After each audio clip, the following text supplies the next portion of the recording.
오늘 본문 말씀을 받으라, 구하라, 깨달으라는 제목으로 함께 말씀을 나누도록 하겠습니다. 말씀을 위해 제가 잠시 다시 한번 기도하도록 하겠습니다. 하나님 아버지, 하나님을 경외하는 것이 지혜의 근본이고 이것을 위한 수고가, 이것을 위한 선포가 우리 인생에게 너무나 중요하기 때문에 하나님께서 솔로몬을 세우시고 다윗 왕을 통해서 배웠던 이 내용을 모든 자손들에게 또 오고 가는 모든 믿음의 후손들에게 함께 허락하여 주심을 감사합니다. 저희들 잠언을 통해서 하나님을 경외하는 것이 무엇이고 하나님을 알아가는 것이 무엇인지 깨닫게 하시고 하나님을 아는 그 지혜 안에서 하나님이 우리에게 주신 정의와 공의와 정직을 행하는 귀한 은혜의 삶을 살 수 있도록 인도하여 주시옵소서. 이 일을 통해서 하나님이 주시는 승리와 평안을 맛보는 강성성경연구원교회가 될 수 있도록 하나님 인도하여 주시옵소서. 함께 하심을 믿사오며 예수님 이름으로 기도드리옵나이다. 아멘. 오늘 본문 말씀을 나누면서 여러분들이 함께 묵상할 내용들 먼저 살펴보도록 하겠습니다. 첫 번째는 하나님은 우리에게 지혜를 주시기 위해서 무엇을 하시나요? 우리가 지난주 말씀 하나님께서 무엇을 하셨는지 확인하고 이것이 오늘 본문 말씀에서 어떻게 우리의 대본과 화모니를 이루는지, 우리가 신앙생활을 하면은 하나님이 우리에게 베풀어 주시는 것과 우리가 그 은혜 안에서 하나님께 마땅히 드려야 될 화답이 있어요. 그래서 하나님의 은혜와 우리의 화답이 만났을 때 우리 신앙생활은 꽃을 피게 됩니다. 정말 행복으로 넘치게 돼요. 여러분은 그것이 오늘 본문 말씀에서 나오고 이것이 우리가 오늘 소율의 문답 두 번째 단계, 우리 인간의 화답에 대한 첫 번째 시간을 갖게 됩니다. 여러분은 오늘 이 오전 말씀과 오후 예배 말씀을 통해서 이 은혜의 역사를 여러분 좀 더 깊이 있게 묵상하시고 함께 삶에서 정의했으면 좋겠습니다. 두 번째는 영적인 부모를 통해서 하나님이 열심히 지혜를 말씀을 공급할 때 믿음의 자녀들은 이를 어떻게 받아들이나요? 믿음의 자녀들이 이 내용을 어떻게 받아들이는지 우리가 함께 보면서 믿음의 자녀들은 하나님의 열심히 어떻게 반응하는지도 우리가 세 번째 문제에서 잠언 1장 20절과 21절 그리고 잠언 2장 3절과 4절 말씀을 통해서 함께 확인을 해보도록 하겠습니다. 그리고 네 번째는 하나님을 알게 된다는 것은 무엇을 의미하나요? 도대체 하나님을 알게 된다는 것은 무엇일까? 여러분들 지금 한번 짧게 생각해 보세요. 하나님을 안다는 건 무엇일까? 내가 하나님을 알고 하나님을 경외한다는 것은 도대체 무엇일까? 여러분들 한번 구체적으로 생각해보고, 그리고 마지막으로는 다섯 번째, 성도가 하나님의 보호하심 속에서 깨닫는 세 가지는 무엇이고 이것이 의미하는 바는 무엇인가요? 이것을 위해서 우리가 앞서 나눴던 잠언 1장 3절, 우리가 1장 3절 말씀을 나눌 때는 아주 간략하게 나눴었어요. 이것을 우리가 좀 더 구체적으로 오늘 잠언 2장 9절을 통해서 함께 나누도록 하겠습니다. 우선 우리가 이 잠언 1장 말씀의 가장 중요한 세 축을 얘기한다면은 하나님을 경외하는 것이 지식의 근본이다, 지혜의 근본이다 하면서 하나님 경외하는 것이 가장 중요한 진리임을 선포해 줬어요. 그것을 우리가 잠언 1장 7절에서 발견할 수 있습니다. 여호와를 경외하는 것이 지식의 근본이거늘 미련한 자는 지혜와 훈계를 멸시하느니라. 그리고 하나님을 경외하는 이 지혜와 훈계의 가장 중요한 역할은 무엇이냐라고 했을 때 우리가 계속 반복해서 얘기했던 것처럼 죄를 이기는 거예요. 잠언 1장 10절과 15절을 통해서 우리가 확인했었습니다. 내 아들아, 악한 자가 너를 뺄지라도 따르지 말라. 하나님의 지혜와 훈계가 있으면 악인의 길을 가지 않아요. 이것을 우리가 분별하게 됩니다. 그리고 내 아들아, 그들과 함께 길에 다니지 말라. 내 발을 금하여 그 길을 밟지 말라. 이들과 짝하거나 이들에게 이용당하는 일이 없게 됩니다. 그랬을 때 이것을 주시기 위해서 우리에게 지혜가 우리를 향하여 외친다고 얘기하고 지혜와 훈계를 받으라고 얘기해요. 근데 우리는 이것을 할 만한 능력이 없어요. 이것을 수용할 수 있는 어떤 지혜도 없고 온유한 마음도 없고 필요성도 못 느낄 때가 많아요. 근데 이런 우리를 도우시기 위해서 하나님은 어떻게 하신다? 하나님의 영, 성령을 부어주신다. 그것이 잠언 1장 23절에서 나타납니다. 나의 책망을 듣고 돌이키라. 보라, 내가 나의 영을 너희에게 부어주며 내 말을 너희에게 보이리라. 그리고 이어서 33절에서도 오직 내 말을 듣는 자는 영원히 살며 재앙과 두려움이 없이 안전하리라. 그래서 이 하나님의 지혜로 사는 삶이 우리가 이 세상에 살 때 참된 평안과 두려움에서 벗어나는 삶이다. 불안함에서 벗어나는 삶이다. 여러분 이것을 꼭 기억해 주셨으면 좋겠어요.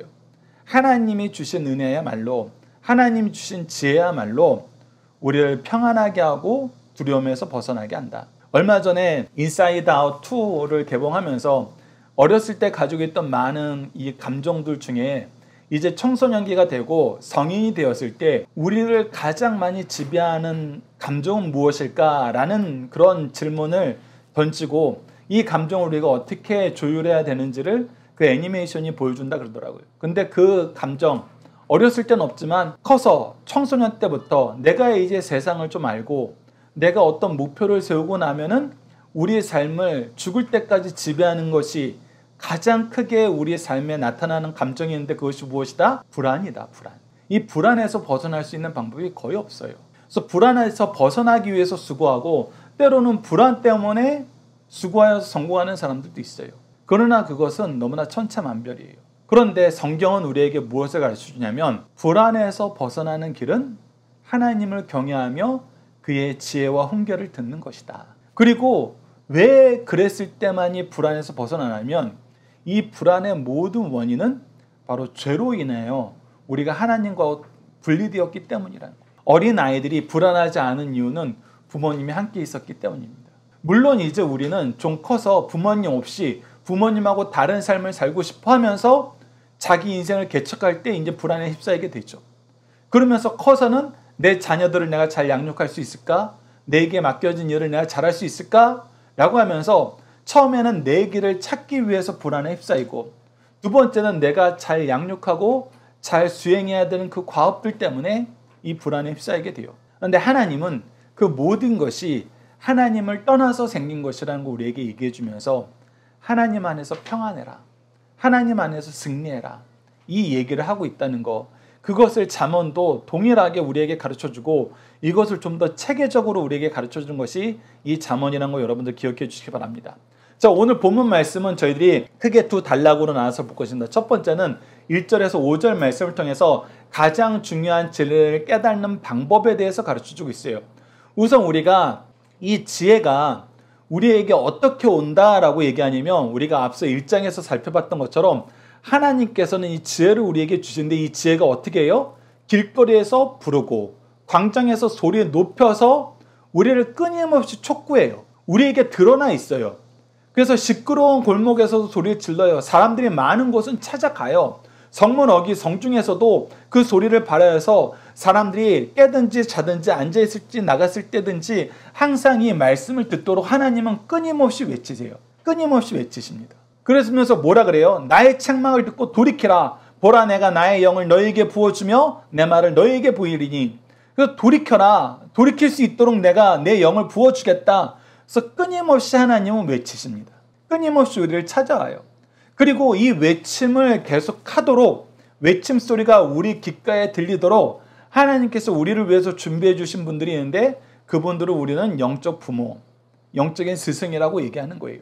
때로는 그것이 내 육체의 부모님이 될 수도 있고 때로는 교회에서 만나는 선생님들, 전사님들, 목사님들이 될 수 있어요. 우리 삶 속에서는 하나님께서 이 지혜의 말씀을 듣게 하려고 끊임없이 그의 일꾼들을 보내서 우리에게 이 말씀을 외치십니다. 하나님은 공개적으로 이 얘기를 해요. 그랬을 때 우리가 어떻게 하는 것이 이 지혜를 받는 길이냐 했을 때 오늘 2장 1절 말씀이 나오는 겁니다. 우리 2장 1절 말씀 함께 읽읍시다. 시작. 내 아들아 내가 만일 나의 말을 받으며 나의 계명을 내게 간직하면 즉 이것을 우리가 받아들이는 거예요. 듣는 거예요. 그리고 간직한다는 것은 쌓아나가는 거예요. 여러분 이것이 잠언에서는 받아들인다, 쌓아나간다는 표현을 했는데 우리가 오늘 함께 읽었던 교동문 시편 1편 2절에서는 뭐라 그래요? 이 여호와의 말씀을 듣는 것을 여호와의 말씀을 즐거워하는 것으로 이것을 우리가 쌓아나가는 것을 주야로 묵상하는 거라고 표현해요. 이것은 사도행전에서도 베레아 사람들이 이 말씀을 간절히 받는 가장 좋은 태도라고 우리에게 소개해주는 말씀에서 나와요. 사도행전 17장 11절에서는 베레아에 있는 사람들은 데살로니가에 있는 사람들보다 더 너그러워서 간절한 마음으로 말씀을 받고 나의 말을 받으라 여호와의 말씀을 즐거워한다는 것을 이 사도행전 17장 11절에서 뭐라고 표현했냐면 간절한 마음으로 말씀을 받는다는 거예요. 이 말씀을 받는 것이 너무나 즐거운 거예요. 이 말씀을 내가 기꺼이 받아들이도록 내 마음이 열려 있는 거예요. 그리고 어떻게 해요? 이것을 쌓아나가고 이것을 주야로 묵상하고 그러한가 날마다 성경을 상고하는 것. 이것이 바로 쌓아나가는 거예요. 여러분 이걸 꼭 기억하셔야 됩니다. 성경에서는 여러 가지 표현으로 동일한 훈련을 우리에게 하도록 명령하고 있어요. 너희들 먼저 잘 들어야 된다. 들었을 때 즐거운 마음으로 들어라. 이것이 너희들에게 생명이 있다. 너희들이 간절한 말씀을 받아라. 이것만큼 너희들에게 더 양약이 되는 건 없다. 그리고 이것을 너는 간직해야 돼. 간직하는 건 어떤 방법이 가장 중요해? 주야로 묵상하는 거예요. 우리가 시도 때도 없이 이 말씀을 열어서 보는 거예요.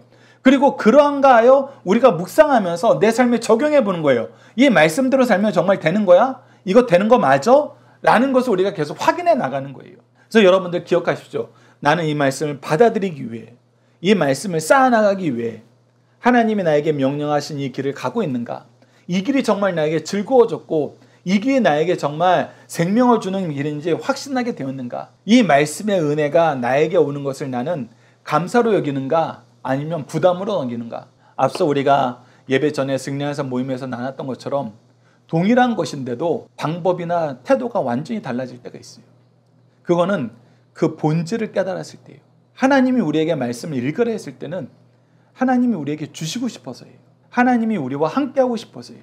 그런데 우리가 하나님이 우리에게 주시고자 하시는 거, 하나님이 우리에게 명령하신 본 뜻을 모르면은 나의 의를 위해서 나오게 돼요. 내 자랑을 위해서 우리가 예배드리러 나오게 돼요. 그러다 보니까 나 이거 자랑하고 싶은 마음이 사라져. 나는 이제 이게 중요하지 않다라고 생각해. 그러면 어떻게 되는 거예요?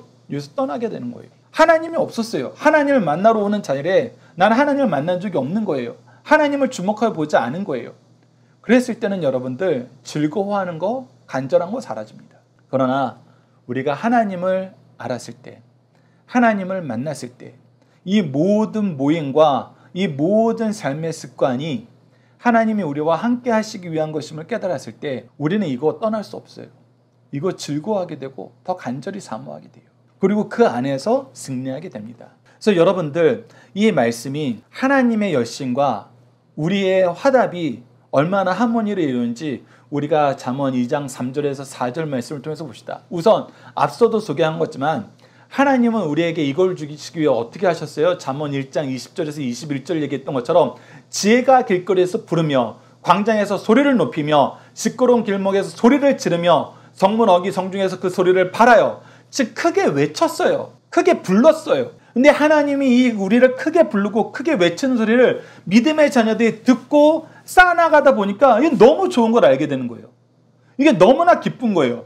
그러니까 우리도 하나님한테 나아가면서 어떻게 돼요? 잠언 2장 3절과 4절 읽어보시죠. 함께 읽겠습니다. 시작. 지식을 불러 구하며 명철을 얻으려고 소리를 높이며 은을 구하는 것 같이 그것을 구하며 감추어진 보배를 찾는 것 같이 그것을 찾으면 하나님께서 공공적인 장소에서 우리 모두에게 들으라고 이걸 외치고 있어요. 성경은 감춰진 것이 아니에요. 드러나 있어요. 모든 사람들이 언제든지 쉽게 읽을 수 있어요. 예전에는 성경을 읽고 싶으면 우리가 성경책을 사야 됐어요. 근데 요즘에 스마트폰으로 인터넷 접속이 되는 어느 곳에 가면은 언제든지 그냥 열어서 볼 수 있어요. 더 놀라운 것은 예전에는 한글 성경이 한자를 번역해서 만든 거여서 어순이나 말이 조금 어눌하고 좀 우리가 이해하기 어려운 게 있어요. 그 부분 우리가 오늘 본문에서도 확인하게 됩니다.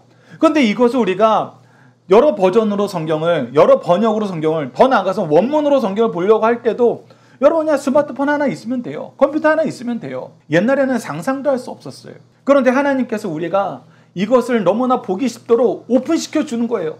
점점 더 크게 외치시는 거예요. 점점 더 많은 사람들을 부르시는 거예요. 그런데 이것이 좋은 줄 알게 되면 우리도 뭐 하게 돼요? 우리도 부르게 돼요. 하나님 더 주세요. 하나님 듣고 싶어요. 소리 높이게 된다는 거예요. 그러니까 소리를 높이는 하나님과 우리를 크게 부르는 하나님과 우리 또한 화답으로 하나님을 크게 부르고 소리를 높여서 하나님을 찾게 된다는 거예요. 이 하모니가 만나게 되는 거예요. 한쪽만 막 들어라, 좀 깨달아라 막 이렇게 얘기하고 한쪽만 막 찾고 왜 안 주세요 이렇게 닥달하는 것이 아니라 이것이 완벽하게 만나는 거예요. 완벽한 하모니를 이루는 것입니다. 그랬을 때 우리가 하는 모든 것이 무엇과 같다? 은을 구하는 것보다 보배를 찾는 것보다 더 좋다. 오늘 본문 말씀에서 은을 구하는 것 같고 보화를 찾는 것 같다 그러지만 우리가 잠언 말씀을 계속 보면은 이것은 정금보다 더 좋은 거예요. 많은 보배보다 더 좋은 거예요. 이거하고 비교할 수 있는 게 없다는 거예요. 하나님을 찾고 하나님을 부르게 돼요. 하나님이 우리를 찾고 부르셨던 것처럼 우리가 하나님을 찾고 부르게 됩니다. 그래서 여러분들 예전에 우리 믿음의 신앙의 선조들을 보면은 주일날 열심히 예배를 드려요. 근데 주일날로 부족해요. 하나님을 더 찾고 싶은 거예요. 하나님을 더 구하고 싶은 거예요.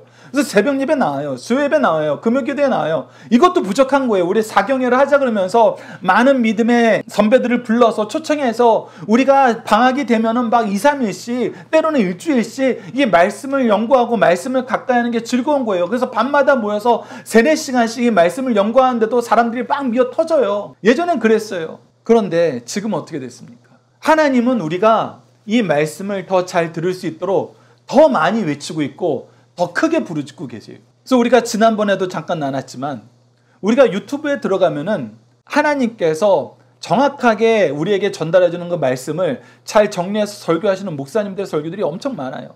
물론 거짓된 것도 많아요. 우리는 그건 구분해낼 줄 알아야 돼요.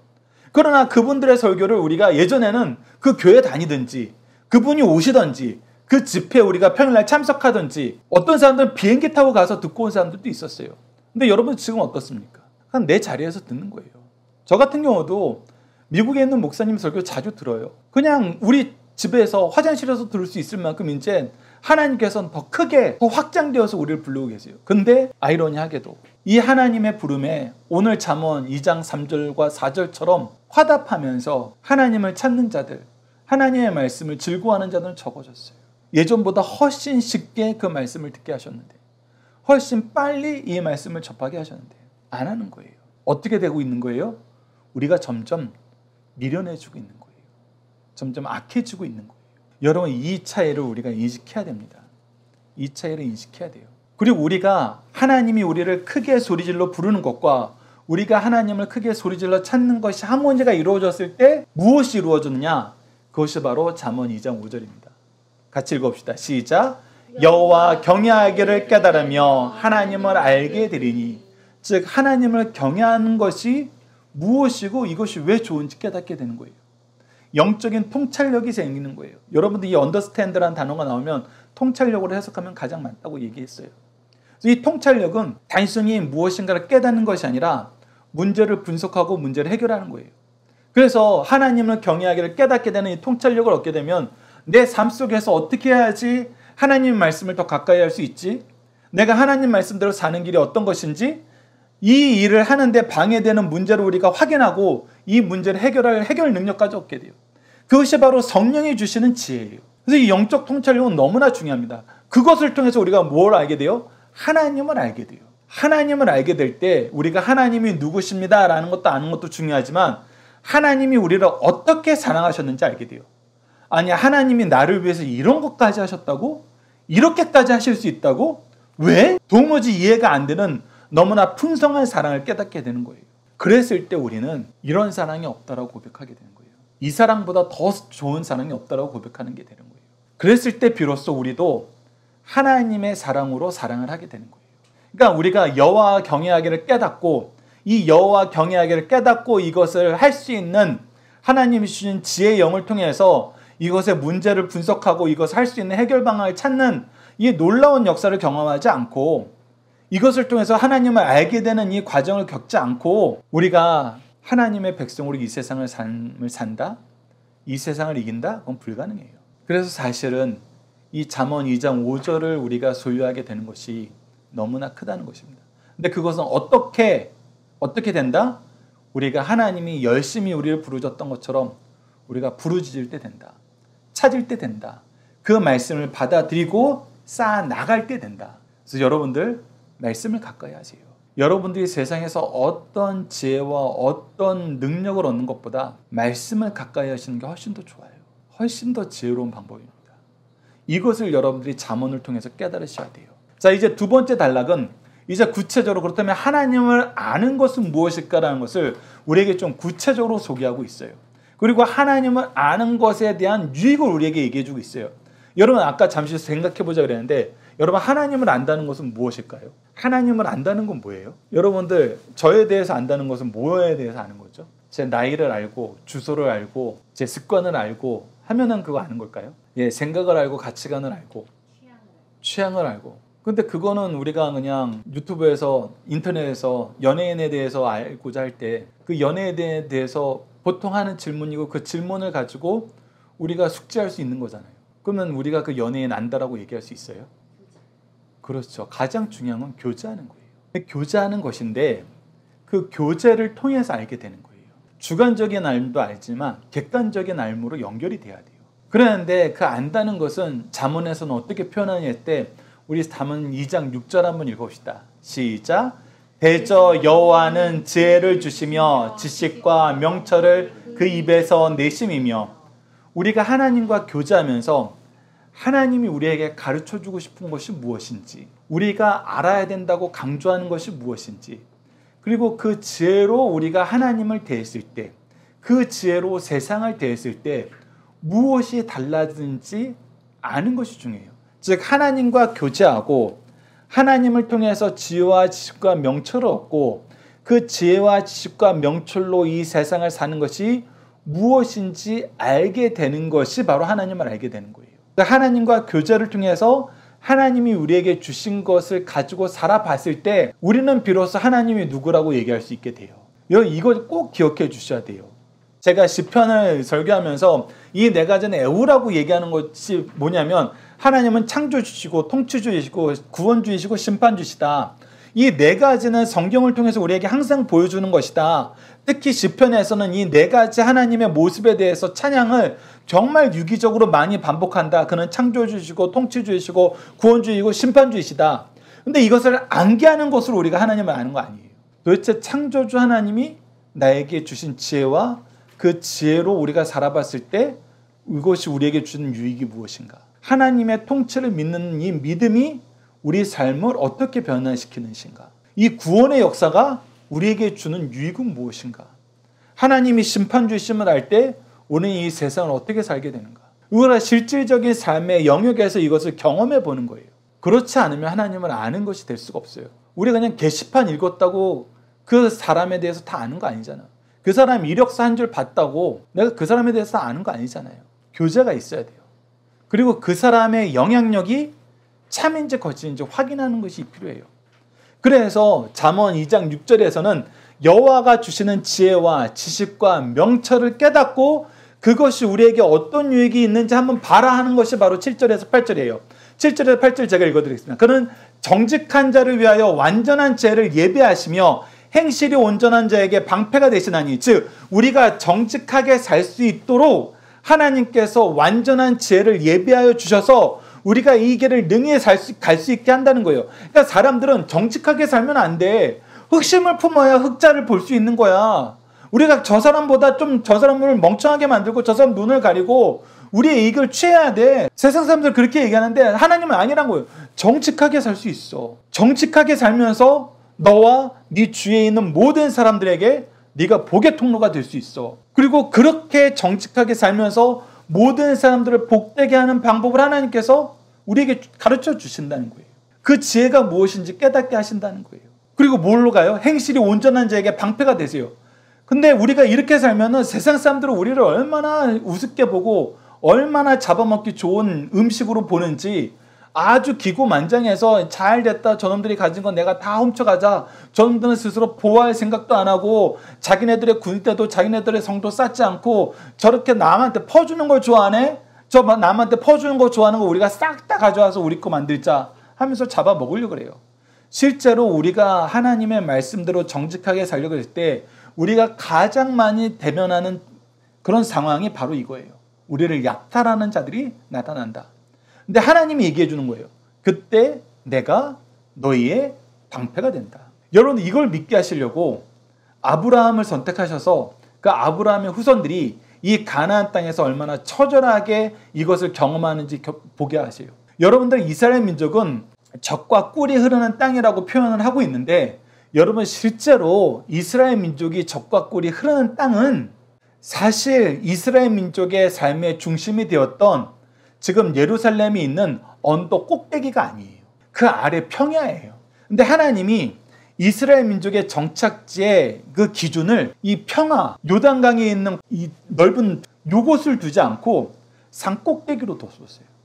산 꼭대기는 물이 없어요.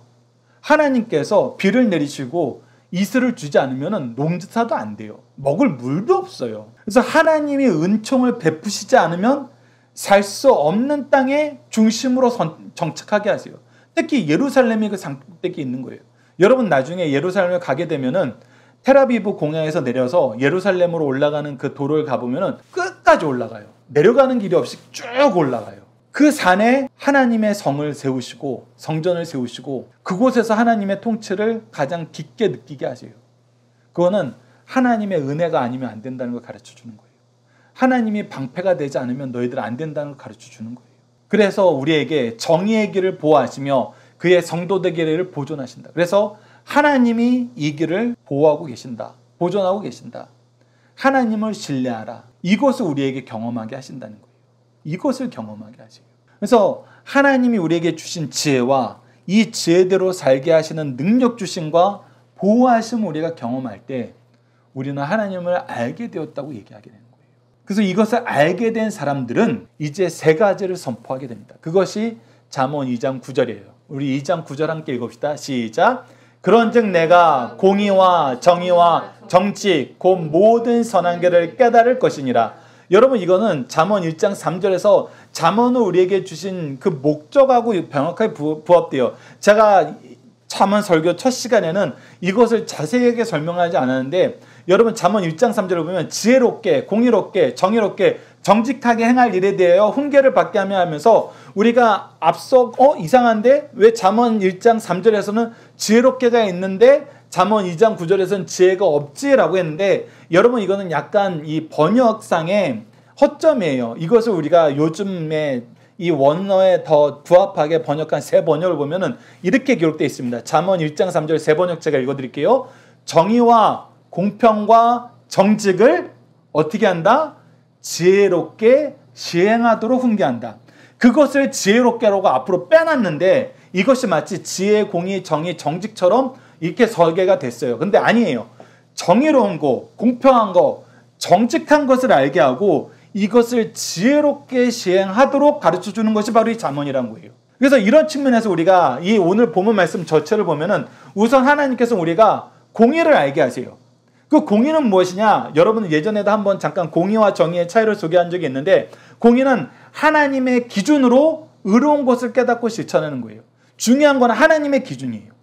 하나님의 기준으로 의로운 것을 우리가 좋아하는 거예요. 의로운 것을 즐거워하는 거예요. 정의는 뭐냐면 하나님의 기준으로 잘못된 것을 올바로 고쳐주는 거예요. 즉, 공의는 하나님이 좋아하시는 것, 기뻐하시는 것을 우리가 즐겁게 행할 수 있는 그 은혜, 능력, 지혜를 얻는 것이고 정의는 하나님이 싫어하시는 것을 올바로 고쳐주는 것을 우리가 깨닫는 거예요. 그리고 정직은 사실은 공평한 거예요. 페어예요. 페어. 그래서 이 정직하게 하는 것이 어떻게 하는 것이 이 공의를 바로 적용하는 것인가? 어떻게 하는 것이 이 정의를 바로 적용하는 것인가? 이것을 우리가 하나님 믿고 교회 다니는 사람들에게는 좀 더 봐주고 하나님 안 믿고 교회 안 다니는 사람들에게는 더 강하게 적용하는 그렇게 이중 기준을 갖는 것이 아니라 하나님의 말씀이 기준이 되어서 하나님이 정확하게 이것을 우리가 각자의 삶에서 사람들 구분하지 않고 편견 갖지 않고 차별하지 않고 동일하게 적용하는 것, 이것이 바로 정직이라는 것입니다. 우리가 신앙생활하면서 이걸 지키기가 너무나 힘들어요. 우리가 우리를 대하는 기준과 세상을 대하는 기준이 이중 기준일 때가 많아요. 근데 이것 또한 죄의 본성인 걸 깨달으셔야 돼요. 그래서 우리는 공의와 정의와 정직, 공정을 실천해야 되는데 우리가 앞서 잠언 1장 3절 말씀의 세 번역을 보면 이거를 어떻게 실천해야 돼요? 지혜롭게 실천해야 돼요. 이 부분이 굉장히 중요합니다. 정의롭게 살아, 정의롭게 살아 하니까 사람들이 어떻게 하냐면 우리 한국은 정말 이게 큰 문제예요. 군사정권을 한번 경험하고 나니까 공의, 정의를 어떻게 실천하는 게 가장 좋은 거야? 때려잡아서 그냥 감옥에 쳐넣고 폭력으로 이것을 지키게 만드는 게 제일 좋은 거야. 그래서 부모들도 어렸을 때 뭘 먼저 해요? 회초리를 먼저 들고 몽둥이를 들어서 이것을 고치는 게 먼저라고 생각해요. 근데 하나님이 우리에게 공의와 정의와 공평을 우리에게 가르쳐줄 때 어떻게 하셨는지 보세요. 여러분 이스라엘 민족을 하나님이 공의와 정의를 선언하시고 이것을 지키는지 안 지키는지 즉 현대 한국 사회에 부모들이 했던 것처럼 한다 그랬으면 이스라엘 민족은 다 망했어요. 다 죽었어요. 살아남을 자가 없어요. 하나님이 어떻게 한 거예요? 오래 참으셨어요. 온유하셨어요. 자비하셨어요. 국률이 한이 없으셨어요. 예수님을 통해서 보여준 건 뭐예요? 먼저 사랑하고 더욱 사랑하고 끝까지 사랑하셨어요. 바로 이게 지혜롭게 공의와 정의와 정직을 실천하는 거예요. 잠언은 앞으로 이것을 우리에게 계속 가르쳐 줍니다. 동시에 우리가 다음 주에는 이것을 깨닫지 못한 길의 안타까움, 징계, 심판도 우리에게 가르쳐줘요. 우리가 좋은 것만 얘기하면 안 돼요. 잘못되었을 때 하나님께서 주시는 징계도 분명히 알아야 돼요. 그랬을 때 올바른 선택이 가능합니다. 여러분들 잘 기억하세요. 공의와 정의와 정직. 특히 정직은 우리가 공평하게 행하는 거. 특히 우리가 우리 자녀를 대할 때 이 공의와 정의와 정직이 정말 중요해요. 이것을 우리가 흐리멍텅하게 하면 안 돼요. 말로는 막 강하게 얘기하는데 우리가 하나도 안 지켜요. 하나님께 기도하지 않고 살 수는 없어. 하나님 신뢰하지 않고는 살 수 없어. 그런데 부모들이 입으로는 그 얘기를 하는데 평상시에 신뢰하고 의지하는 건 다 돈이에요. 다 세상 권세자들이에요. 그럼 여러분 우리가 아이들에게 어떻게 이 공의와 정의와 정직을 가르칩니까? 자기에 대해서는 한없이 너그러운데 다른 사람에 대해서는 아주 조그만 흠도 용서가 안 되는 거예요. 교회에서든 사회적에서든 용서를 전혀 못하는 사람이 있어요. 그럼 우리는 이거 정직하게 한 거 아니에요. 하나님이 행하신 대로 차별하지 않고 공정하게 우리가 행해야 되는 거 여러분들 꼭 기억하시고 이 은혜의 역사가 우리 믿음의 가문에서 우리 교회에서 더 확장되도록 함께 기도하고 이 말씀의 길을 따라가시는 승리한산 가족 여러분들, 강성성경연구원 여러분들에게 기도합니다. 우리 자녀들과 함께하는 기도훈련 내용을 함께 기도하도록 하겠습니다. 우리를 의와 정의와 정직의 길로 인도하시는 하나님, 이를 위해 우리에게 지혜의 말씀을 주시고 말씀을 배울 수 있는 스승을 주시고 믿을 수 있는 역사의 증거들을 남겨주시고 경험하게 하심을 감사합니다. 우리로 하나님을 경외하는 것이 무엇이며 하나님을 아는 것이 무엇인지 알게 하시려고 힘써 우리를 위해 일하시고 준비하신 성령의 은혜를 풍성히 부어주시는데 우리가 여전히 듣지 못하고 순종하지 못함을 용서해 주소서. 우리가 믿음의 자녀로서 하나님이 주신 말씀을 즐겁고 간절한 마음으로 받게 하시고 이를 날마다 묵상하며 잘 간직하게 하소서. 그리하여 하나님의 의의 기준이 무엇인지 정의의 기준이 무엇인지 공정하게 행하시는 것이 무엇인지 깨닫게 하시고 하나님의 보호하심 속에서 이를 잘 지키고 선포하며 이를 통해 죄를 이기는 승리하는 삶을 살도록 도와주소서. 예수님 이름으로 기도드립니다. 아멘.